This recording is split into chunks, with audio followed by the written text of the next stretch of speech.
Welcome to our Death Rituals series, a series dedicated to exploring how cultures around the world honor death, grief, and remembrance. From the vibrant altars of Dia de los Muertos to the quiet precision of traditional embalming, from indigenous mourning ceremonies to the inked memorials of modern tattooists. Each episode uncovers how humans give meaning to loss through ritual, through intimate conversations with those who tend to death, museum curators, artists, cultural leaders, and funeral professionals. We look at how ceremony, creativity, and community transform grief into connection. It's about the universal ways we celebrate, remember, and carry forward the lives of those who came before us. Revealing how we face death says everything about how we choose to live. This is part 2 of our episode with Genevieve Keeney-Vazquez. Genevieve is a U.S. Army veteran who began her career as a medic, serving our military death response teams before transitioning into the funeral profession. She's now the president and CEO of the National Museum of Funeral History in Houston.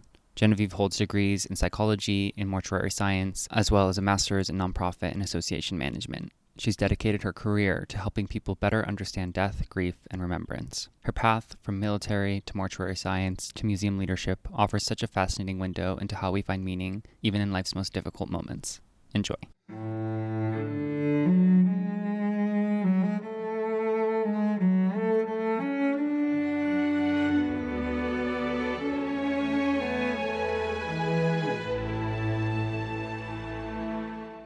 I love that you have so many different death rituals encompassed in your museum to help the living, the grieving, to respect the dead and memorialize them or help them continue living in some fashion, perhaps. Mm-hmm.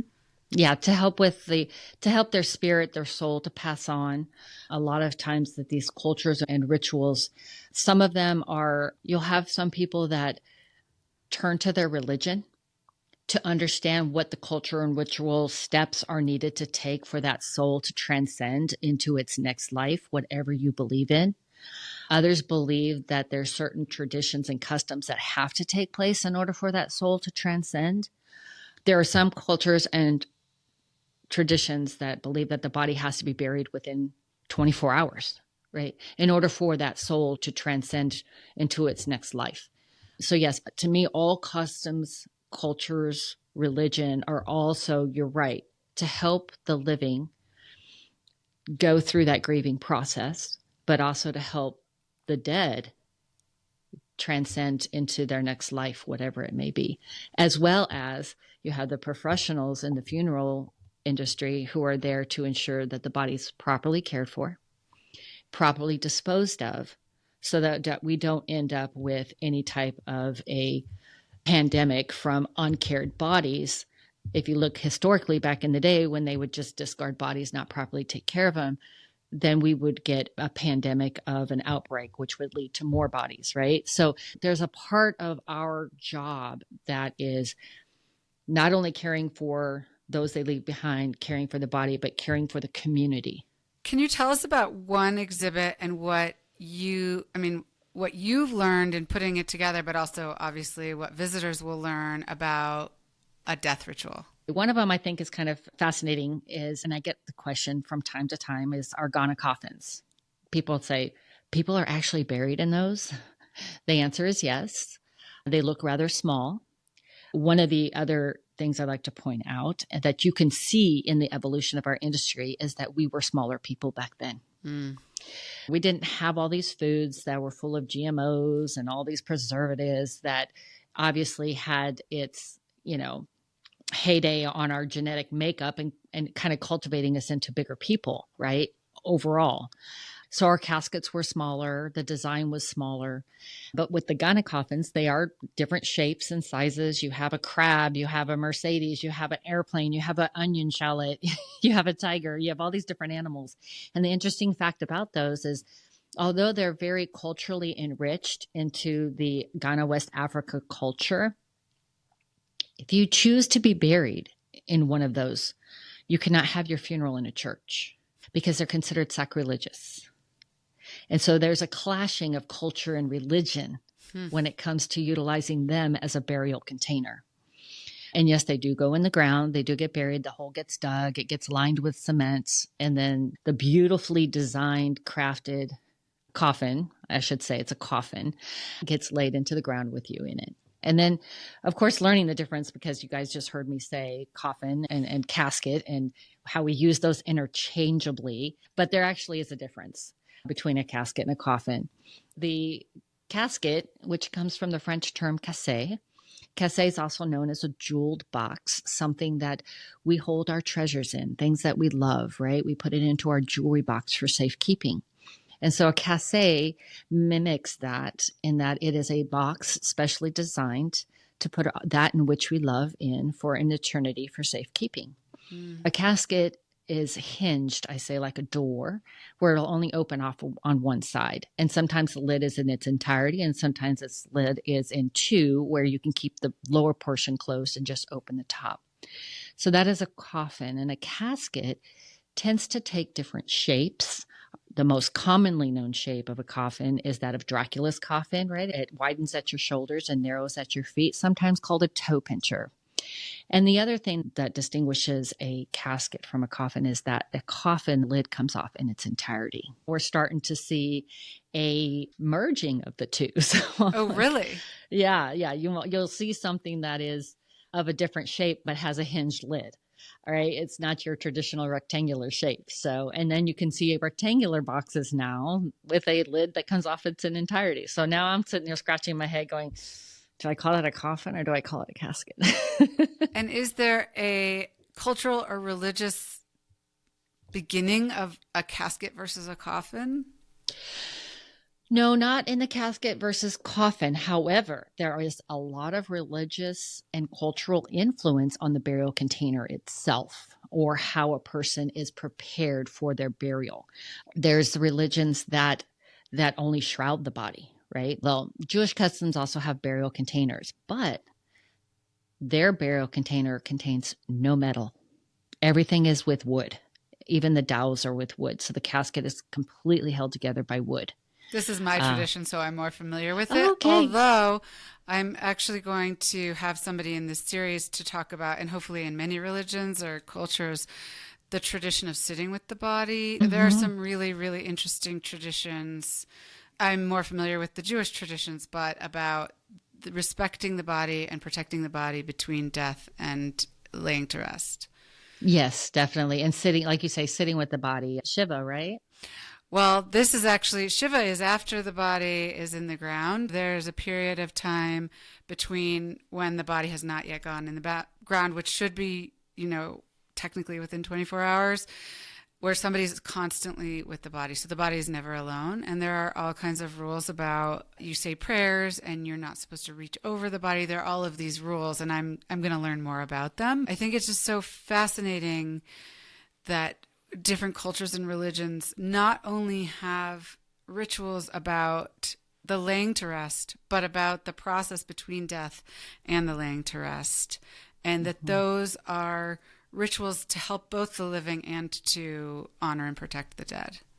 Yes, definitely. Like, we're talking about some of these customs and rituals, the Victorian time period, where they would cover the mirrors with black cloth. The widow would be adorned completely in black, where black was actually a custom to be worn at funerals. And interesting enough, people are asking, even today, they've been asking my daughters on Facebook, what do we wear to the funeral? Because we have evolved from the traditional black to adding color, to add some pizzazz, which back in the Victorian period, you wouldn't add color into your wardrobe until a full year has passed from the grieving process. Yeah. So it's interesting that that's one of the customs and traditions that have evolved most recent. Because I am too. I'm perplexed as to what I should wear to my own mother's funeral. Should I wear the traditional black? Or should I put a pop of color?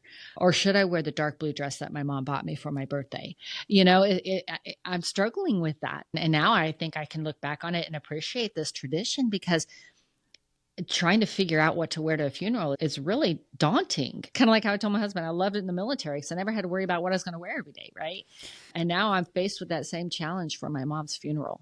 I grew up in a pretty religious home. I'm not personally very religious, and my faith is Judaism, but I married a Catholic, and so we have all of that. But one of the things that I love about religion, any religion, is that it it tells you what to do in times of great sorrow and great joy, I feel like. And I think that is really a gift to know, like you're saying, just to give me some instructions, like do this, Yeah. then do this, then do that. And I think so many of these rituals and traditions are rooted in the history of, people in the beginning obviously didn't go to school and get a degree in psychology, but of observing humans and Hmm. what they need.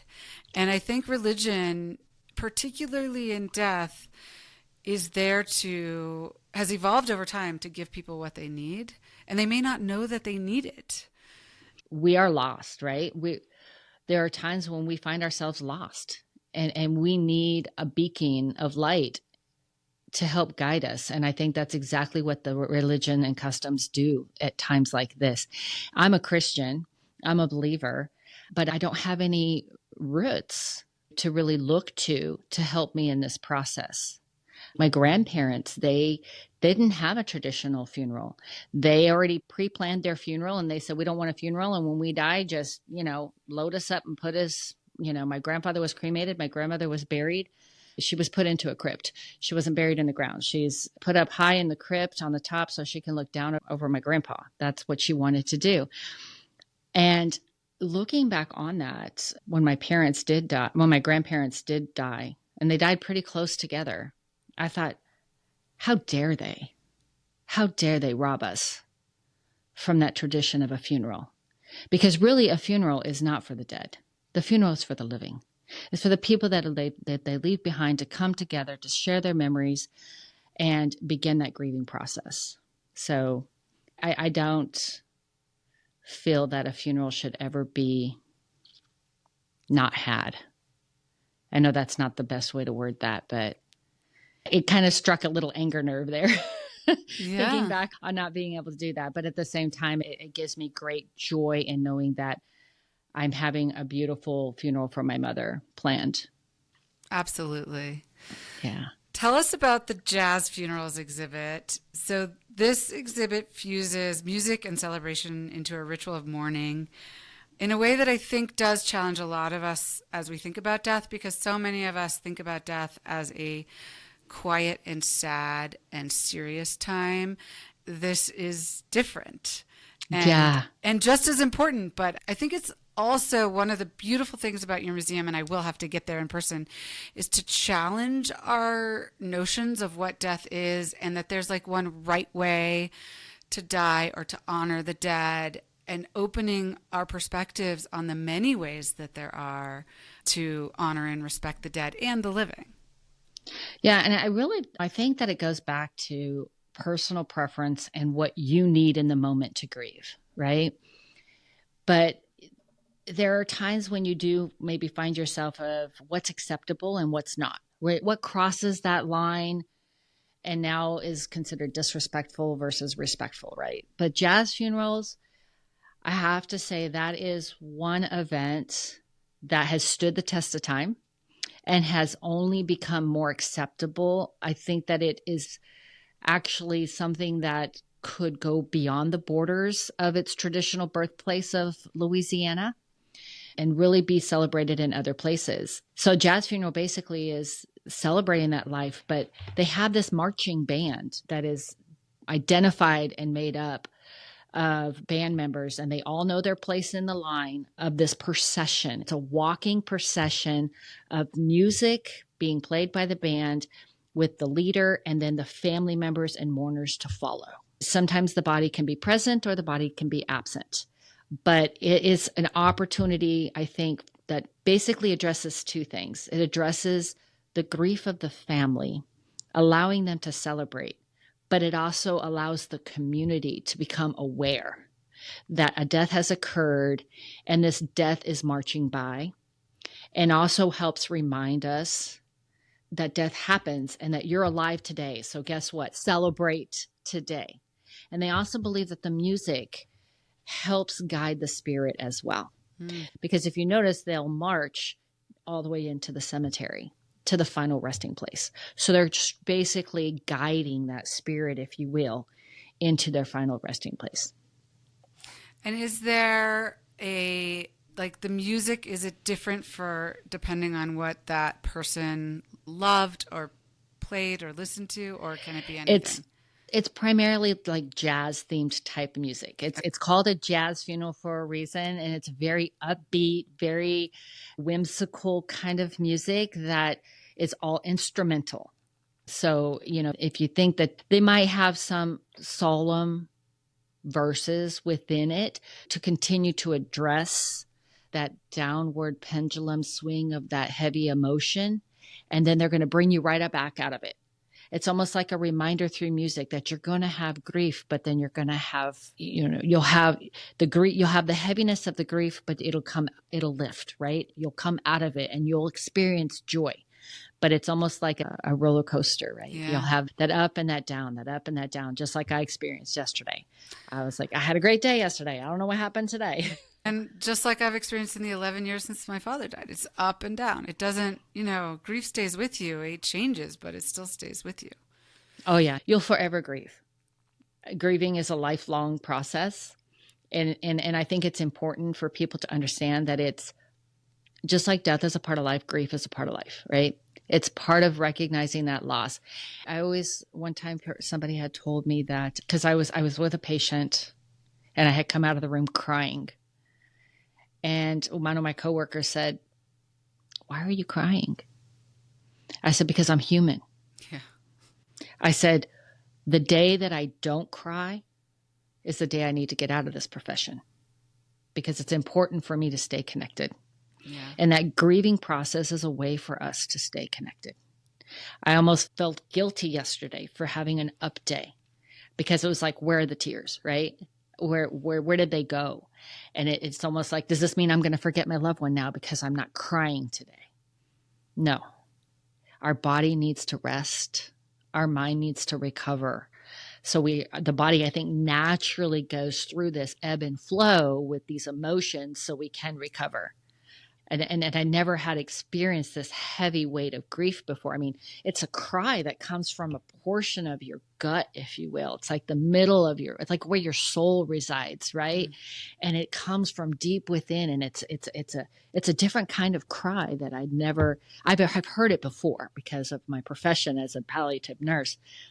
But actually performing that cry myself was profound, and I allowed myself to experience it. Luckily, the door was closed and I knew that people could hear me, but I didn't care in that moment. I was grieving. But after that, I had a ringing in one ear for 2 days straight. I couldn't get rid of the ringing. And I don't know if it was because I had this overabundance of this emotional crying ceremony and session that I'd never had before, and it affected my ears in some way. But it was really interesting. Our body goes through a different wave of emotions, psychological, physiological effects with grief. I think it's really important for us to know that grief can get better, but like you said, never go away. And it's all in how we handle our grief. Try not to mask it, but to experience it, to live it, let it run its course. Yeah, and its absolutely. course will be forever. Yeah, absolutely. You also have an exhibit on death photography. I'm just fascinated by this. We're actually trying to get a guest in this series on death in body art, which is like a whole nother area. But have you seen art forms like photography capturing death help people with grief? Or tell us a little bit about the exhibit and what you've observed. I mean, you told us your own story with death photography in Germany. And again, different cultures will feel differently about it, etc. But that exhibit is fascinating to me. Well, death photography, it began before even the concept of photography ever existed. But it was done through art, through painting, because, painting was the way that we captured the images of ourselves and our family members. And I've always said that, portrait, be it through art or through film, is a way to capture our existence. And so the death photography in the earlier time periods when photography was quite an arduous task. I mean, if you look at the cameras back then, and once you have a flash, you have to change the whole bulb. And a lot of times scheduling a photographer was expensive, but also there were times when it might have been weeks before the photographer could actually get to you because we were spread out all over. And sometimes people unfortunately passed away, and they used death photography as a form of recording their existence within the family, right? It was that family portrait, that one family portrait that they probably will only have because they spent so much on the photographer, or it took so long for the photographer to get there. So that was some of my research in studying the postmortem photography and what its use was and why did they have it, right? Then it went into postmortem photography, became also very instrumental in the healthcare profession and helping doctors understand what the causes of death and stuff like that and what it looks like. And then also on the forensic side, death photography was important in helping solve crimes and so forth and so on. So death photography has a lot of different, faces to it and different reasons for its existence. Even today now, we're talking about different death photography or different ways that we could incorporate an image of our loved one. I actually have an image of my sister her image is put together with her ashes. So you're seeing my sister through my sister. Her ashes is the median that was used to create her image. Oh. Yes. It's in our cremation exhibit, in our area in the cremation exhibit of what you can do with cremated remains, the different techniques of the artisans from around the world and the way that they bring together their talent to create a memorialization of your loved one. And I met this amazing artist, Haida Hattrey, out of New York, and that was her talent. It was actually through the grief of a very dear friend of hers that she found healing in creating this portrait of him using his own ashes. That's amazing. When you first said that, I was thinking you had a picture of your sister, because I've seen that on headstones now, a little bit more like a picture of the individual, but this is totally wild. I've never heard this before. Yeah. That's amazing. It's called Icons in Ash. Okay. So bringing your loved one into they're utilizing their ashes to create their image. So very, very profound. I mean, that's amazing. What do visitors usually find most meaningful or surprising about their experience at the museum?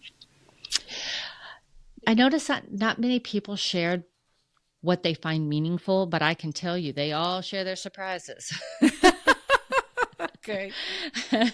I always say if I had a nickel for every time I heard the word wow, I'd be much closer to my retirement. Wow is the common word that I hear from visitors. It's wow, I didn't know all of this stuff was in here. Wow, it's so well displayed. Wow, I didn't know that this museum was so interesting. The amount of exhibits and how it's laid out, how it tells the stories, they just are wowed by so much of it because they're getting exposed to stuff that everyone knows about death, right? Death. And sometimes we get judged, like a book gets judged by its cover. I always tell people, don't judge us by our name. Yes, we are the National Museum of Funeral History. We even thought of changing the name just to get people to embrace us and accept us. And I said, no, that's an injustice. Let's not do that. We represent the funeral industry. We represent death. And in death, there's funerals. And that's what we do. And to call it anything else is injustice. So wow is what people share. That's their surprise word. And it seems to be consistent. I'm not surprised. I can't wait to get your reaction. We're going to have to do a follow-up story after you visit. Yes. We'll do a recording here at the museum. I love it. Let's do it. Let's plan the trip. So in your experience, can you tell us the threads that run through death rituals across cultures and religions? Are there striking either similarities or differences that you've observed over the years? I mean, the similarity across the religions, the customs, the cultures is that we all die. That's the similarity. That's one similarity that will never, ever be modified. However, what I did notice is that It's a similarity, yet it defines the differences in that we all believe that our body, our soul is going to go on in some way or go up in some way or transcend to some other life. We all believe that death is not finite. Majority of people, if you have a cultural religious belief, you know that death is not finite, right? That there's something else beyond that. And we've heard that from people who have had near-death experiences. We're reinforced with it by our culture. So that's a commonality, but what we believe happens is different amongst us. That's probably the best way I can answer that question. Yeah. Is there one thing about death or funerals you wish everybody understood? I wish that everybody would understand, and it's totally impossible because society just doesn't allow for it, and our biological makeup doesn't allow for it either. I wish everyone would just believe and understand that we all die. There's no cheating death, no matter what you do. People want to cryotherapy themselves and come back 100 years from now. Death becomes us all. And I wish everybody would embrace that at all stages of life. And I think if we did, we would probably be a more closely intertwined and connected society. We are so disconnected, and death just disconnects us even more, because if we haven't experienced death, it's really hard to connect with somebody who has. Yeah, I talked about that a lot in my first series with a mother who lost her 11-year-old child to cancer and another individual who lost both their parents to suicide, and that a lot of us don't know what to do when somebody is grieving, and we do the wrong thing, which is to ignore it. Heather Manson is this mother, and she said, just don't ignore it. This happened.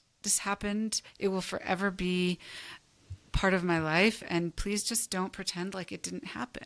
As awkward as it may be, that's the worst thing you can do. So there's probably no right answer, but the wrong answer is to ignore it, I think. It's interesting you say that, because today is my first day that I've walked back into my work environment at the museum since my mother passed away. I actually was on my way to the museum that Monday morning when I got the phone call that I had to just go to the nursing home. Thankfully, I got there in time, and, she was in her agonal breathing stage, and I was able to be there with her, every step of that last 2 hours. But it was my first day back. And to your point that you just spoke of, I walked in and my accountant was in her office, and, well, I was going to tell you that I'm sorry for your loss. I just wanted to let you know, but I'm sure you've heard enough of it. And I wasn't sure if it was appropriate for me to say it to you. I said, no, you can never. I said, please do say it. I can't hear it enough. Okay. I welcomed it. And not even 10 minutes later, my security guard walks in, and we are talking about just general business for the day. And he stopped and he looked at me and he paused, and I looked at him and he goes, I want to give you a hug, but I'm probably sure you're tired of hugs. And I was like, no, I can never have enough hugs. No, I can never have enough sorries. No, never have enough recognition that I am going through my grieving process right now. And I even found myself, when Sunday hit, Sunday was the day before it would be a week that my mother died. And I told my husband, I hate taking showers right now. Because when I'm in the shower, my mind just roams, and it just comes up with the craziest concepts. And I find myself just kind of like fighting my brain, and my husband like, are you okay in there? I'm like, yeah, I'm just having a thought that I don't want in my head right now. But they keep rushing in when I'm in the shower.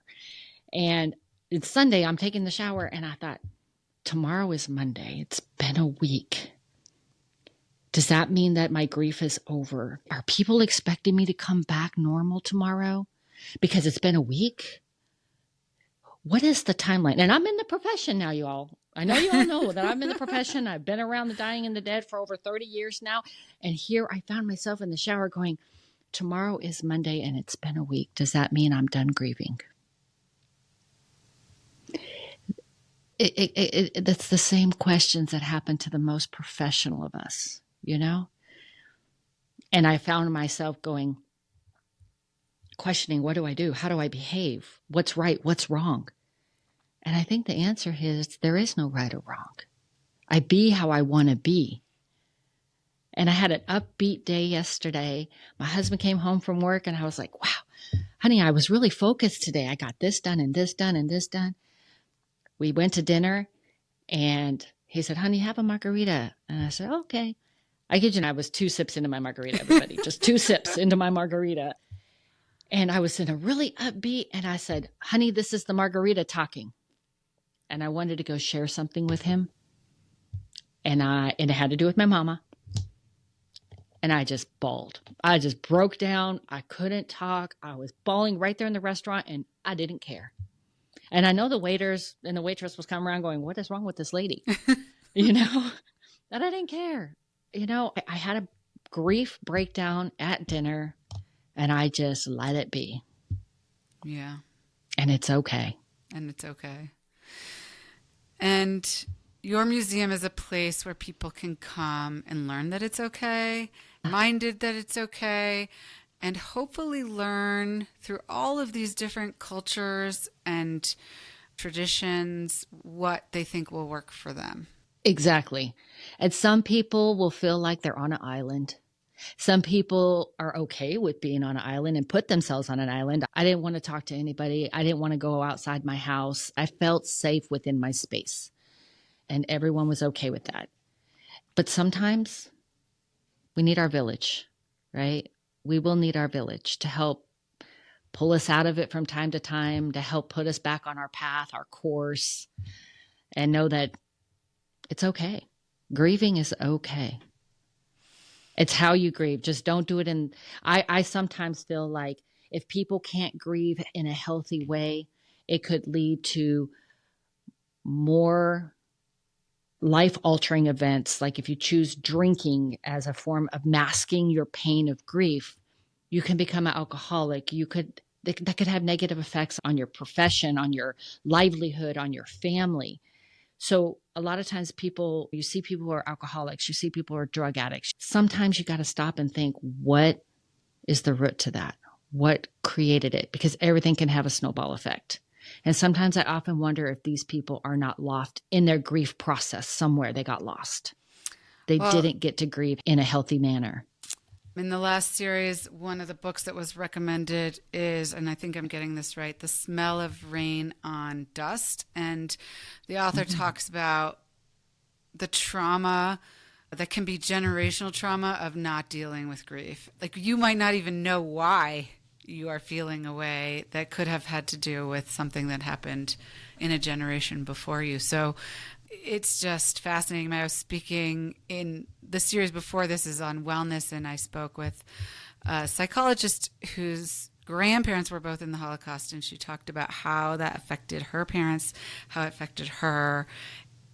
Fascinating, like through the generations, food insecurity, sense of physical insecurity, just with the fires in LA, because her mother still lives in LA. And these things travel through the generations if we don't address them. That's why I think it's so important to talk about death and grieving. We must do it. If we don't do it, it's at our peril, One of the things I want to point out in what you just said is grief has many faces. Grief isn't just about death. Grief is about the loss of something that held value to you, the loss of something that gave you a sturdy, strong foundation. Losing your home in a fire, losing it to a natural disaster, losing a child and losing your loved one in a divorce. I mean, again, grief has so many faces. And I think it's important that people understand that grief is a process and it's okay to feel the emotions that come from it. And I can tell you right now, from bona fide experience, I'm experiencing emotions that I don't even have a name for. And I'm like, why is that? Why do I feel this way? And I think one of my emotions right now that I'm truly battling with is guilt. Guilt is a very heavy emotion that is polluting my grief. Is it the guilt of being alive? No, I had that guilt when my sister died. I lost both my sisters to cancer 3 days apart, and I had survivor's guilt. So I've experienced that, and I've worked through that.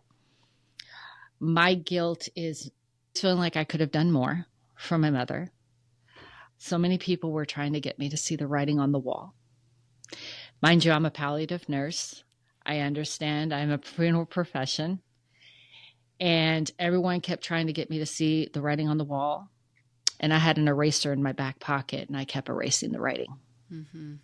And I look back on that and said, why did I keep erasing it? Because you're human. Yeah, I got to remember that too, right? Human is the commonality here, right? We're all human, and grief is a part of, grief is just like being happy, being sad, being angry. For some reason, I don't think as a society we still embrace grief and give it the credit it deserves. I completely agree. One more question before I ask you the 5 questions I like to ask everybody. We started this conversation with you sharing that you were 7 years old when you saw this newscast of this baby, and that set you on this path. And I may not get the words exactly right, but you said something like you were searching for something, but you didn't know what you were searching for in death. Do you feel like you found it? Oh, most definitely. I am so grounded now. I have found what I was searching for. I know my purpose in life. And I think that that's another important element for people, is to find your purpose. Because when you find your purpose, you live a better life. And when death does come, you won't have any regrets.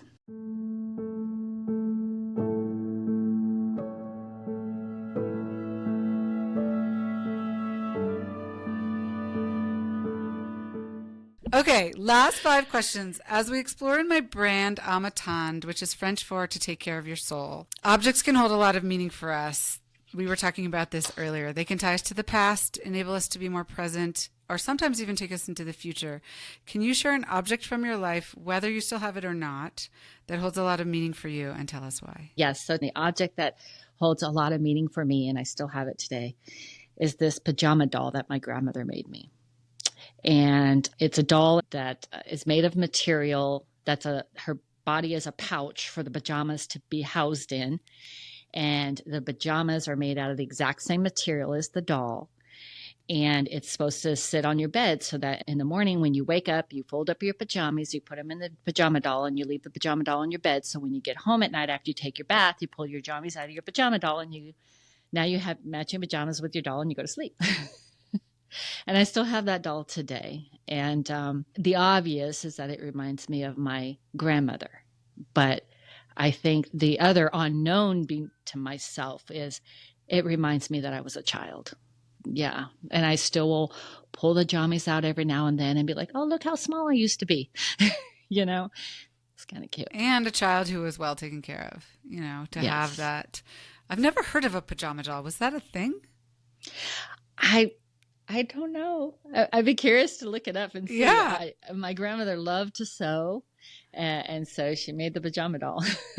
That's awesome. I love that. That's a new one for me. Can you share a favorite tradition with us? It could be anything from when you were a child, something you did or do with your family today, anything at all. Yeah, so my mom and I always had this tradition that every time we would walk away from each other, and I carry the condition onto my children, is that we always say, I love you. And I love you sometimes can be a platitude for most. So my mom and I, we have our special. It's, I love you always, always. And when my mom was in her dying process weeks ago, when I was not sure I really thought she was still fighting. And I said, I love you always, always, Mom. And she would try in her best way to repeat it back to me. And it let me know she was still there. So that's a tradition that my brother and I are carrying on now. And I took it and modified it with my children. So I hope that the time when I come to pass, my kids will always remember that when they say they love me, I always tell them I love you more. Mm. So that's a tradition that we carry on, is always tell somebody you love them, because you never know if you'll see them again. Well, with my mom, it's still, but my mom is also going through some neurological condition, but it was, I love you to the moon and back. And That's awesome. I had another guest, Kane Hodder, who played Jason Voorhees in multiple Friday the 13th. And he was burned over like half of his body early in his career. And with his children, he always says, I love you at the end of every conversation. And for him, it was because he lost his father. I mean, this is years and years ago. And he had been leaving his home to go to California for something. And his dad was in the easy chair and he didn't say, I love you. And his dad ended up dying. And it is, you just never know. Yeah. You never know. So I think a lot of it was rooted with me being in the military, because I never knew what the day would hold. And whenever I would leave my children, I always told them I love them. And it was very important to me, because you never know when you're coming home, if you're coming home. And it just kind of, I think, evolved even after the fact. And my husband now, I always say I love you. And then it's, radio silence on the other end. And I'm like, hello, you're supposed to tell me you love me back. He was like, huh? Because that wasn't a tradition he grew up with, right? I mean, he didn't hear those words. I've won him over. Perfect. Amazing. Are you in a phase in your life where you enjoy entertaining in your home? Why or why not? That's a yes and no answer. Okay. Yes, because I love being around people. People, whether we want to or not, really help our processes in life. I like to share my joy for life with others. Bringing people into your home, into your most sacred space, is a way of embracing who they are to you in your life, right? And the no side of that is, it's a lot of work. It's a lot of work. The preparations, making sure everything is clean, and then the cleanup and all of that. Yeah. So it's a twofold. Well, this is why I like asking this question, because I started this podcast in my brand because I really feel like we need to spend more time together. We need to gather as humans. We need more curiosity, less judgment. We need to be able to sit around the table and talk about anything. And so I'm creating beautiful objects for the table and then the conversation, hopefully, through this podcast. But, and my mother was always just the consummate entertainer, set a beautiful table, cooked a beautiful meal, was so welcoming. And I think there are certain ingredients to having a meaningful, successful gathering. One is being present. So meeting your guests at the door, not being cooking in the kitchen, thinking about how you can prepare things ahead of time. Doing potluck. One of my sisters was like, be okay with a dirty house. And I think that's another great one. Like, nobody cares if your house is perfect. Oh, for me, I always tell my husband, I said, let's plan a party because I clean the house like there's no tomorrow. I clean the crevices that I never knew had dirt in them. Absolutely. Do you have one or two top resources? They could be books or websites, podcasts, anything at all, to recommend. It does not have to be related to death or the funeral industry. It could just be like a favorite book. We love to give book recommendations, and I've read so many interesting books from books people recommend. So any recommendations? Well, when I read the question, I thought it had to do with my profession. So I picked some stuff within my profession, but actual books themselves, I haven't read a book in so long. I used to read books all the time when I was younger, but now I just, well, life goes, and I guess I'm the type of person, when I pick up a book, I got to finish it to the end. It's the same with a puzzle for me. If I start a puzzle, I have to finish to the end. So I'll be like up until 3:00 in the morning. I got to get up at 7, right? So I'm getting to the point where I don't want to start a book or a puzzle because it's going to consume me, right? Okay, well, give us the recommendations from the industry. My go-to book on everything, like when people are asking me questions, because again, how do you know what you know, right? Obviously the stuff I learned in school, but this is a great book called The History of American Funeral Directing. Okay. We call this the Funeral Bible. By Habenstein and Lammers. The History of American Funeral Directing. Okay. So I don't know if we have any copies still left at the museum, but you can order it through our website, but you can order it through NFDA's website as well. And tell us why that's a great book for everybody, not just for professionals. It's because it really speaks to a lot of customs and traditions that you still see today. A lot of times people are finding stuff in an estate sale, or they're finding stuff that their loved one passed away and they go into the attic and they're having to go through all of this stuff. And they're like, oh gosh, this is, I think, something that's funeral related. And then you're like, well, it's so common that people are like, well, I went on Google search and I can't find anything on this. So if you have a funerary item that you have come across, be it an estate sale, an inheritance, you're cleaning out your grandparents' storage unit, whatever it is, really, truly is hard to find stuff on Google related to our history of our industry and the tools of our trade.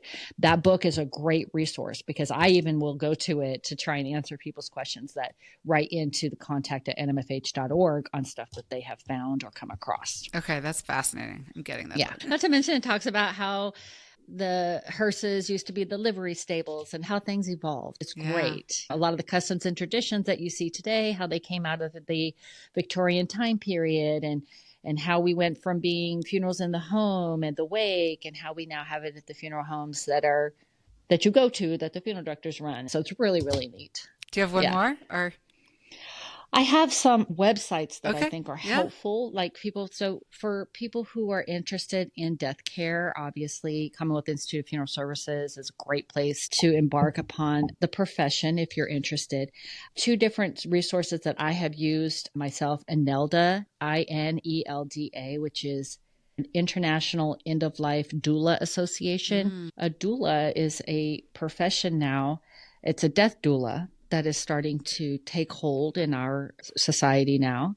They're the ones that help people come into your home and help you through that dying process. You know, you were talking about how people utilize their religion for direction, right? Or they say it takes a village to raise a baby. It takes a village to bury a body sometimes, right? Or, prepare that funeral and stuff. People are living longer. People are more transportable, as in like they move far, far away from their family, their loved ones in a nursing home, their kids are in another country, their profession is taking them away from the family. Or they just outlived everybody and they don't have anybody left to help them. A death doula now is a segment of the death care profession that's starting to come into light. And these death doulas, that's what they do. I would consider myself a death doula. I did go to the courses and get the certification. I haven't embarked on it because I just don't have the time.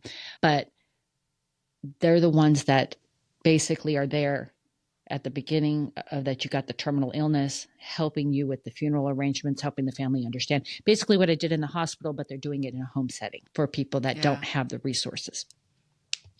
A lot of people have heard of the term doula based off of childbirth. So I asked the question on to you. Did you ever know that the death doula existed? I did, but I feel like I'm a little bit more interested in this space than the average person.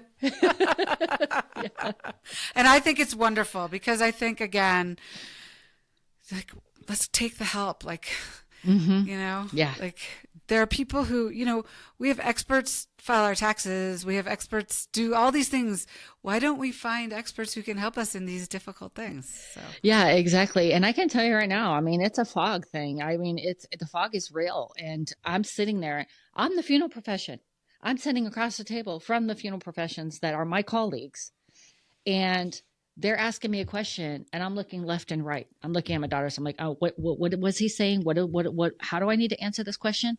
Because when it happens to you, I don't care what expertise you possess. They tend to vanish. They vanish. And I don't know where they are. I mean, the same thing happened in the Army. I'm an Army medic. I can respond in a very emergent situation and stay calm and think thoroughly.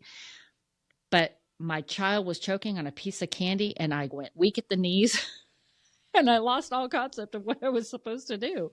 It's that powerful in how situations that are really, really close to you impact your abilities to properly think. And so a death doula, I think, is a great, like I say, I did that already so much in my life. They just now have a title for it. Right, exactly. And then the other association, which I think is also great, is called ADAC, and is one of the associations I first started in when I started my journey professionally in learning about death it's the Association for Death Education and Counseling. And they're another good resource. And, and you don't have to be in the death profession to poke around at these different organizations. I mean, they're really great helping people that are stuck in their grief or having complicated grief or trying to understand are they grieving in a normal way. These are great resources for even the listeners to go in and poke around at their websites. I mean, they're there for the professionals, but you got to think they're teaching the professionals. So if they're teaching the professionals, they have the tools that the end user can use. Yeah, absolutely. And not need to be the professional. These are amazing resources. Last question. Do you have a practice, a focus, a habit, or daily routine that contributes to your success or your well-being? I don't have a routine. I'm not a routine person. I like the fluidity of change because when I was doing my undergraduate studies, one of the comments that really, I kid you not, I just got my book in the mail. The book was for my course. I opened up the cover, and right there at the beginning of the cover said, the most constant thing in life is change. And I must have read that 5 times until it finally sank in. And when it sank in, it was like a brick hitting me in the head. And I lived by that because when you can live by that knowledge, it really helps you adjust when life doesn't go the way you want it to. Right, because good or bad, it changes. There was a podcast I was listening to for a while, and it was more about business and entrepreneurship, but the host always said, this too shall pass. And I just also really, really believe that. And unfortunately, it's true for good times, but fortunately, it's also true for bad times. Yeah, and it also helps you to accept change when it does happen. Some of the things I do for myself is I recognize as a professional in the death care business, I have allowed myself to say, I have to step away. I need my boundaries. So I have established boundaries when it comes for caring for other families. And if you are in the death care business and you're listening to this, one thing I do challenge you is identify your boundaries and know where they are and implement them. As a palliative nurse, I used to find myself always being the one. I was like the Mikey, right? I worked there part-time. So whenever I'd come on, they're like, oh, good, Genevieve's here. Genevieve, there's a family in such and such room. You need to go in and handle them. Oh, so-and-so's family's calling. Can you handle them? And so I was always the one because everyone knew I was the death care professional, right? I was even teaching my coworkers on things to do. And people don't realize that when you're dealing with even the death of somebody that you don't know and their family, we're human and we absorb those emotions. Kind of like how an item absorbs the smells that stay with it, those emotions absorb into us as well. And because we're not Superman, we don't have an armor, or, steel armor around us that it can penetrate or bounce off of. It penetrates us. And it can be exhausting. And I've had to at times go in and say, you know what? I'm tapping out of this one. I'm just not there. And I'm doing that for myself, but I'm also doing it for the family because they need somebody who is 100% available and 100% ready to answer their questions and help absorb some of those emotions that go on in the room. So knowing your boundaries, I mean, that's a pretty big self-care thing that a lot of people never learn, honestly. Yeah. Yeah. Well, and I have to say it didn't come easy. I mean, I do not hesitate to seek professional counseling. They have come so far. Being a veteran, mental health has become like right up there with heart disease issues, right? The brain is an organ and the brain deserves to have just as much attention as your heart because without your heart, you can't function your brain. Without your brain, your heart can't function, right? So they're 2 very important organs that have a profound effect on our abilities to live and function. Totally agree. I had a therapist on and she said, ask your therapist if they get therapy, because if the answer is no, find another therapist. Because of what you're talking about, like therapists, just like people in your industry, are carrying a lot, and you need to be able to process it, and take care of yourself. Exactly. And when I tell people I'm a funeral director, they're like, you don't look like a funeral director. What does that mean? Okay, what am I supposed to look like? Am I supposed to be in a black suit with a top hat and have a grim look to my face and be very pale? And I just find it interesting that some people, we have our profession has an expected look, right? An expected appearance. And I always have like this very upbeat, bright aura to me. That's just who I am as a person. And I like to hope that that transcends into the people that are around me. But when people say I don't look like a funeral director, it kind of throws me off a little bit. But another thing they always say is funeral directors have a warped sense of humor. And I always have to tell them, if you understood what we dealt with on a daily basis, we need to have laughter to balance out our emotions.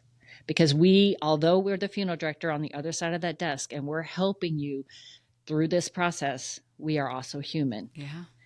So we have to be able to have laughter in our life to pull us out of that negative emotions that we are absorbing. And thank goodness for people like you who want to go into this profession, who were I don't know if driven or there was something like innate in you. And I say the same thing for people who go into the military. You did both, so bless you. But, Thank you. We need the people who are willing to do the hard work, put themselves in harm's way, both physically and emotionally. And not everyone can do it. Not everyone can do it. I always say that, in my profession, you don't choose your profession chooses you. Yeah. Truly. And hopefully you find it, coming back full circle to purpose. Hopefully you find that. That's what I hope for my children, that they find their purpose, and some people don't find it, but you certainly have. It has been a gift speaking with you, Genevieve. Thank you. I'm very, very sorry for your loss and sending you so much love, and so grateful for everything that you've shared. In a weird way, maybe I feel like the timing of this discussion was perfect because you were able to share of yourself in a way that maybe you would not have been able to, that I think is really helpful for people. And I'm just grateful. Yeah. Thank you so much. Thanks for listening to an episode of On the Table with Ashley. Subscribing to, rating, and reviewing our show helps us to continue to make quality episodes. So please subscribe, rate, and review wherever you listen to podcasts. On the Table with Ashley is presented by Amatond, an elevated, everyday, luxury home and tableware brand with products designed to cultivate connection. You can learn more about Amatond at amatendre.com or on Instagram at Amatond. By subscribing to our newsletter on the Amatond website, you'll receive updates on new episodes as well as promotions relating to Amatond and Amatond's products. Send us an email at reachoutanytime@amatond.com if you have ideas for guests or series ideas you'd like to pass along. Thanks for listening.